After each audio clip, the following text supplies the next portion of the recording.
صدر مجلس اور رکن پارلیمنٹ حیدرآباد بیرسٹر اسدالدین اویسی نے کہا ہے کہ ہر مسلمان آخری الزماں محمد صلی اللہ علیہ وسلم سے محبت کرتا ہے اور محمد صلی اللہ علیہ وسلم سے محبت ایمان کا حصہ ہے۔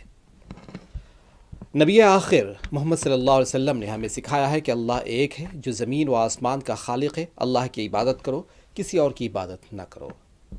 بیرسٹر اویسی نے کہا کہ آرٹیکل 25 میں مذہب کی آزادی واضح طور پر صراحت کی گئی ہے اور دستور میں بھی ہمارا یہ بنیادی حق ہے اور اسے کیسے چھینا جا سکتا ہے۔ بیرسٹر اویسی اتر پردیش کے کانپور میں آئی لو محمد کے پوسٹرز لگائے جانے کو لے کر مقدمات درج کرنے سے متعلق سوال پر بہار کے کشن گنج میں ان خیالات کا اظہار کر رہے تھے۔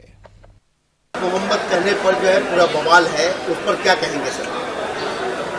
دیکھیے، یہ شروع ہوا تھا کانپور میں، وہاں کے شاید اے ڈی جی پی ایڈیشنل ڈی جی پی نے کہا کہ کوئی نیا پوسٹر نہیں لگا سکتے، تو اس کے بعد ہم نے سوشل میڈیا پر کہا کہ ہم اس بات کو مانتے ہیں کہ محمد صلی اللہ علیہ وسلم سے ہم محبت کرتے ہیں۔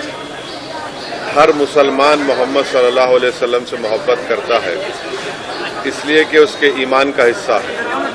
اگر ہم مسلمان ہیں اور اگر ہم اللہ کو جانتے ہیں تو وہ محمد صلی اللہ علیہ وسلم نے ہم کو سکھایا ہے کہ اللہ ہے جو زمین و آسمان کا خالق ہے، تم اس کی عبادت کرو، کسی اور کی مت کرو۔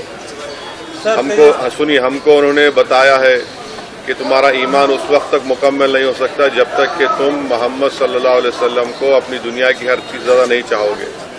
یہ تمہارے ایمان کا حصہ ہے اور آرٹیکل 25 میں فریڈم آف ریلیجن ہے، تو سمویدھان میں فنڈامنٹل رائٹ ہے، اس کو آپ کیسا چھین سکیں گے کسی سے؟ اور یہ کیا بات ہے کہ نیا پوسٹر کیسا لگائے جو یو پی میں کیا غلط ہے ایک دم۔